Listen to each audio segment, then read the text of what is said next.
祖父が駒の動かし方を、教えてくれまして、あと、小学校でお友達とか、町の大人とこう指すようになりました。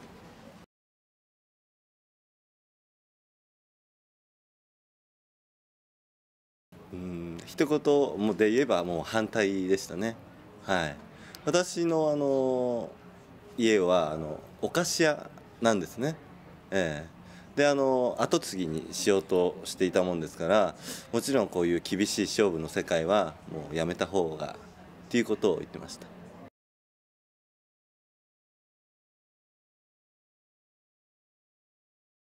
うーん慣れなかったら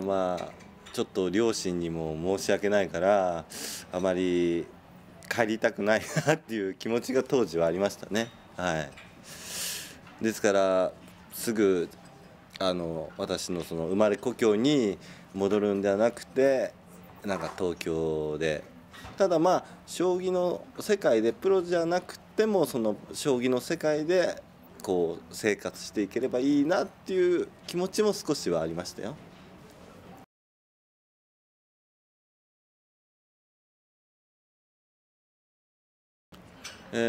私、同じ世代に、年が近い世代に、羽生さんや、佐藤康光さん、森内さんといったところがいるんですけども、初め同じスタイルでね行くとどうしてもそういう強い人には、負けてしまう、そういうことでちょっとスタイルをもう正反対に、持っていったのがこの中飛車なんですけれども、逆に戦いを早く早くこう挑めることができて、はい、やっぱりこうスタイルを全然違う方に持っていくんですよね。それが一番の特徴です。詳しく言うと弱い者が強い者に勝つにはスピーディーな攻撃をしないといけないっていうことなんですよね。長引かせてはその強い人が勝つようになる確率が高いので、よりこう短く短くこうスピーディーにいく戦法なんですこれ。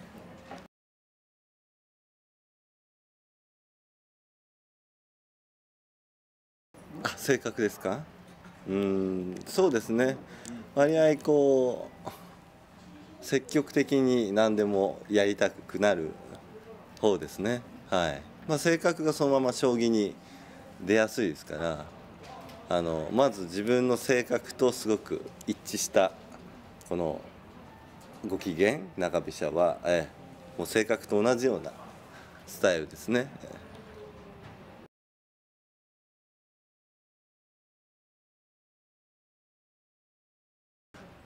そうですね。プロでやってますとやっぱり勝った負けたのその結果というものがすごく大きいですしね。その戦ってる間自分がいかにこの気持ちが乗ってこないとやっぱりいい将棋が指せないし、当然勝ちに結びつかないですから、すごくこの気持ちはね大切にしていますね。その指していて楽しいかどうか、それが大事だと思います。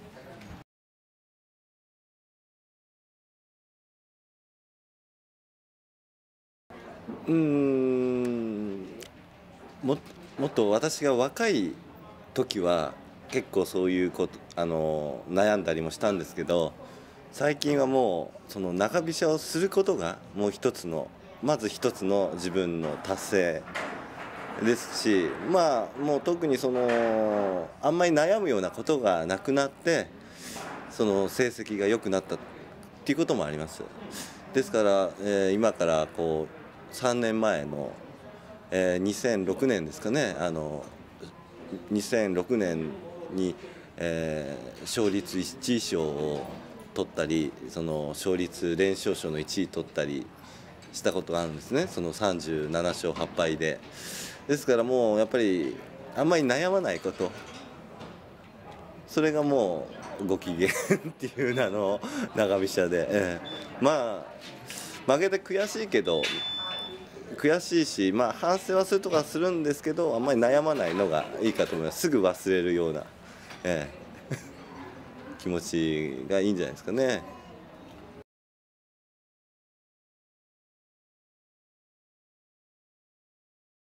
そうですね、日本語で言うといつも機嫌がいいっていうか、そういうことですね。英語だとなんて言うんですかね、グッドフィーリングでいいのかな。えだから日本語でご機嫌っていうのはすごくいつもなんかこう笑ったり、してるような状態ですね、こんな感じの。日本ではよくね、笑う門には福来たるって言って非常に笑うっていうのはいいことなんですよね。いいっていうか、もう幸せが来るっていうことです。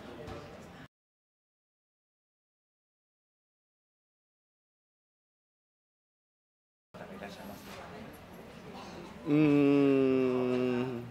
っぱりこう年齢が1歳先輩なんですけど、同じ時代に生きてるその羽生善治さんですね。非常にこう年も近いせいもあって、親しみやすいところもあるし、やっぱりこう自分が今こう将棋で生きてる同じ時代にやっぱり彼がこういるっていうのは、私はすごく幸せなことだなと思いますね。もちろん羽生さんの実績、もう私が言うのもね、もう数えきれないほどの素晴らしい実績もある方ですしね。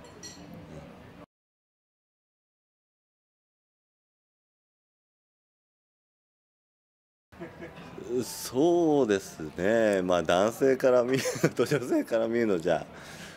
違いますけどね。ただ私のね、母がテレビで羽生さんを見た時に、お前と違ってこう利口そうな雰囲気だのっていうのはよく覚えてますね。うん、だから同じ職業に見えないって言ってました。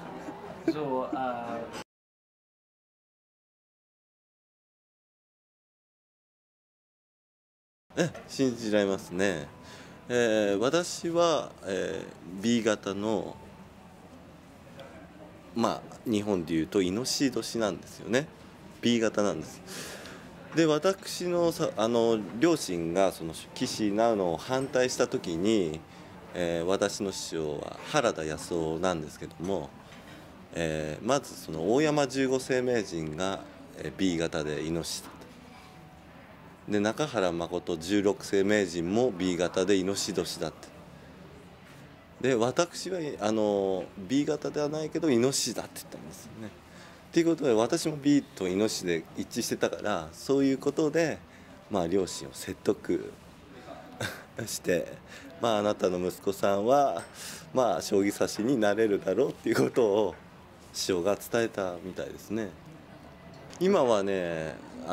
犬年がね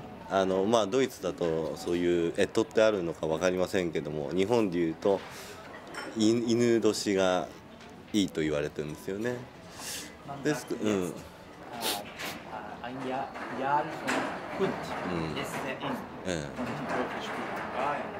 で割と将棋指しは棋士はその人口だと A が一番多いんですけど、将棋指しはなぜか A が少なめなんですよね。血液型は分かんないですけどね、やっぱりあんまり負けることはもうね、羽生さんでも10回やれば3回は負けるんだからケロッと忘れるぐらいの方がからもう精神にいいのかもしれないですね。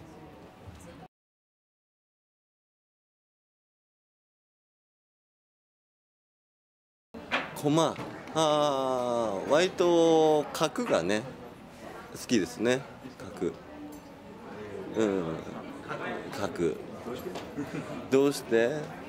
ちょっとこう斜めに動くとこがねまっすぐにこう生きていけない自分に似てるからこう勝ったり負けたりしながらね、こう寄り道をしながら行くようなとこが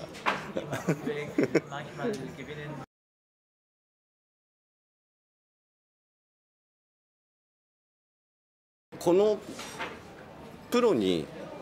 なるまでと、そしてなった後、その20代の頃はすごくこう一つ仕事としても見てたものが多いんですけども、今の心境、今私37歳なんですが、仕事でもあり、その将棋というものがこの世界、みんなのものであるっていう意識が非常に強くなってまして、ですからこういろんな人にこう伝えたい。ですから普段こう観戦記ってあるんですけども、その新聞にその誰対誰の書くとか、そういうのも一つ素晴らしいものだなっていうふうに感じていますね。あと子どもたちにこう教えたいとか、次の世代の人たちにこの将棋という文化の面白さを伝えればと思っております。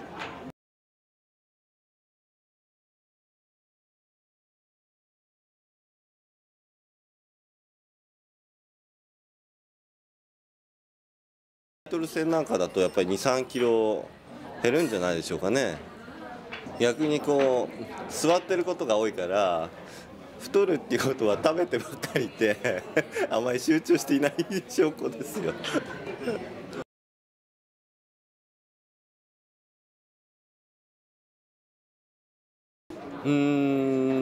そうですね、実際こうもし外国の方が入れ